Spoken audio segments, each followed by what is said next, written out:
নিজেও জানি না সূর্য ওঠা থেকে নিয়ে সূর্য ডুবা পর্যন্ত কত কথা বললাম, কত জায়গায় গেলাম, কখন কোথায় কোন জায়গায় জেনে না জেনে কত পাপ করে ফেলেছি জানি না।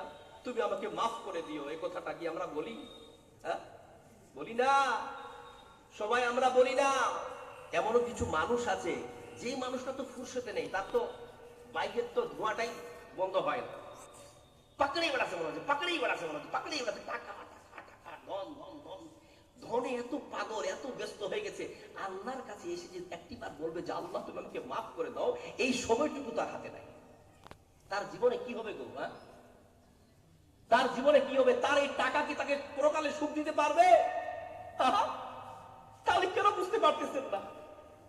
আপনার এই যে শ্বেত পাথরে মোড়া আপনার বাড়ি, এই যে একটা মার্সিডিজ কার, আপনি আজকে মরলেই তো সব শেষ, এগুলো তো সব পড়ে থাকবে, এগুলো নিয়ে আপনার সন্তানরা মারামারি করবে। আপনি বরং আর একটা ফিতরা সৃষ্টি করে দিয়ে চলে গেলেন। তো আপনার পরকাল কি হলো? পরকালের চিন্তা হয় না? যেখানে আপনি অনন্তকাল থাকবেন, সেই জায়গাটার চিন্তা আপনি হয় না? আর এখানে 60 বছর 70 বছর জীবন, আপনি এটাকে কি করে সুখময় করবেন, কি করে আনন্দময় করবেন, কি করে আপনি এটাকে স্টাইলিশ বানাবেন, এটা নিয়ে আপনি পাগল। আপনি করুন, ক্ষমতা আপনাকে দিয়েছে, আপনার প্রজ্ঞা আছে, মেধা আছে, আপনার ইন্টেলিজেন্স আছে, আপনি করুন, আপত্তি নাই। কিন্তু আখিরাতকে নিয়ে তো চিন্তা করবেন। যে সমস্ত মানুষেরা দুনিয়াতে ধনী হয়েছে, আখিরাতের ফিকিরও রয়েছে, ঈমান আমলে চলে, আমি মনে করি ওই মানুষটা আমার কাছে বেস্ট। আর যেই মানুষটা ধন সম্পদের তো মালিক হয়ে গেছে, আল্লাহ কি চিনলো না, নামাজ রোজা হজ যাকাত কালাম কিছুই নাই, আমি মনে করি তোর মতো নিরর্থক বোকার পৃথিবীতে কেউ নাই। ঠিক কিনা? আমার কথার সঙ্গে একমত তো? সুতরাং প্রিয় ভাইয়েরা, আল্লাহর কাছে ক্ষমা চাইবেন। আপনি যে আল্লাহর কাছে ক্ষমা চাইবেন, তো কিভাবে ক্ষমা চাইবেন? হ্যাঁ বলুন। হ্যাঁ, চোখের পানি ছেড়ে ক্ষমা চাইবেন।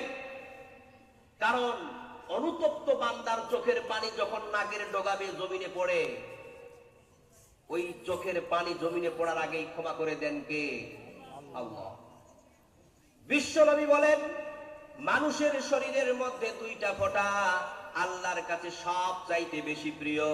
একটা হলো জিহাদের ময়দানে রক্তের ফোঁটা, আর একটা হলো অনুতপ্ত বান্দার চোখের পানির ফোঁটা। জোরে বলুন সুবহানাল্লাহ। এই দুইটা ফোঁটা আল্লাহর কাছে সব চাইতে বেশি প্রিয়।